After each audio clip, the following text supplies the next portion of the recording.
রংপুরের তারাগঞ্জ উপজেলায় তীব্র শীতে বিপর্যস্ত মানুষের পাশে দাঁড়িয়েছে উপজেলা প্রশাসন। সরকারের মানবিক উদ্যোগের অংশ হিসেবে উপজেলার সকল ইউনিয়নে একযোগে শীত বস্ত্র বিতরণ করা হয়। এ সময় উপজেলা নির্বাহী কর্মকর্তা শীতার্তদের পাশে থাকার পাশাপাশি ভোট এবং গণভোটে অংশগ্রহণেরও আহ্বান জানিয়েছেন।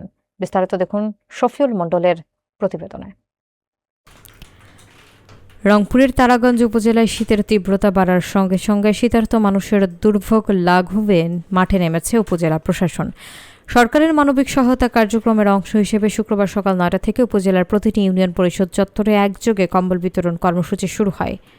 উপজেলা নির্বাহী কর্মকর্তা মোনাব্বর হোসেনের সার্বিক তত্ত্বাবধানে এই কর্মসূচির মাধ্যমে অসহায় এবং নিম্ন আয়ের মানুষ, শীতার্ত বৃদ্ধ নারী পুরুষের পাশাপাশি বিভিন্ন মাদ্রাসার ইয়াতিম শিক্ষার্থীদের মাঝেও কম্বল তুলে দেওয়া হয়।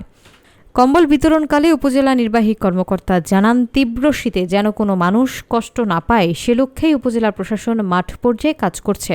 তিনি বলেন, সরকারের দেওয়া মানবিক সহায়তা প্রকৃত সুবিধাভোগীদের হাতে সরাসরি পৌঁছে দেওয়াই এই উদ্যোগের মূল উদ্দেশ্য।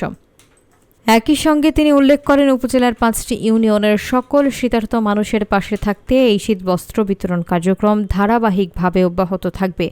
সকল ভোটারকে স্বতঃস্ফূর্তভাবে ভোট কেন্দ্রে উপস্থিত হয়ে 2টি করে ভোট প্রদানেরও আহ্বান জানানো হয় এবং পরিবারের সদস্যদের সঙ্গে নিয়ে ভোটাধিকার প্রয়োগের গুরুত্বের কথাও তুলে ধরা হয়। শীতবস্ত্র বিতরণ অনুষ্ঠানে স্থানীয় ইউনিয়ন পরিষদের সদস্য, উপজেলা প্রশাসনের কর্মকর্তা কর্মচারী এবং বিভিন্ন গণমাধ্যমের প্রতিনিধিরা উপস্থিত ছিলেন। সরকারের পক্ষ থেকে যে জিম্মাদার ছিলাম, আমি এসে আপনাদের মাঝে পৌঁছে দিচ্ছি। আমাদের ত্রয়োদশ জাতীয় সংসদ নির্বাচন অনুষ্ঠানে কিন্তু এইবার একটা ভোট না, 2টা ভোট। কয়টা ভোট? 2টা ভোট। একটা হলো প্রার্থীর জন্য প্রতীকের ভোট, আর একটা হলো গণভোট। সরকারের জবাবদিহিতা নিশ্চিত করার জন্য কিছু পরিবর্তন এনেছে, গণভোট। আবার এই পাশে দেখতে পাচ্ছেন একই সাথে 2 ভোট, সংসদ আর গণভোট। সকাল 7:30 থেকে বিকাল 4:30 পর্যন্ত কেন্দ্রে আসবো ইনশাআল্লাহ।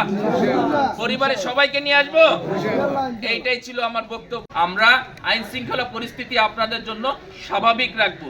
আপনাদের দায়িত্ব হলো ভোট কেন্দ্রে আসবেন, উৎসব মুখর পরিবেশে আসবেন, পরিবারের সকল সদস্যদেরকে নিয়ে আসবেন। এত খুশি এইভাবে আমি পাইনি কম্বল। খুশি যে এসে কম্বল দিল, তাতে আপনারা কি খুশি?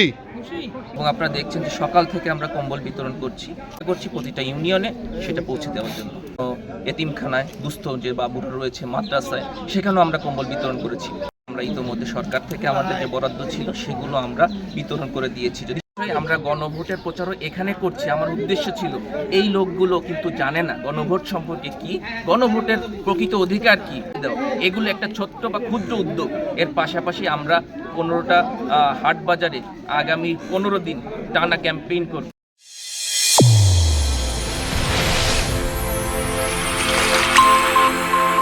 চ্যানেল A1 হৃদয়ের স্পন্দন।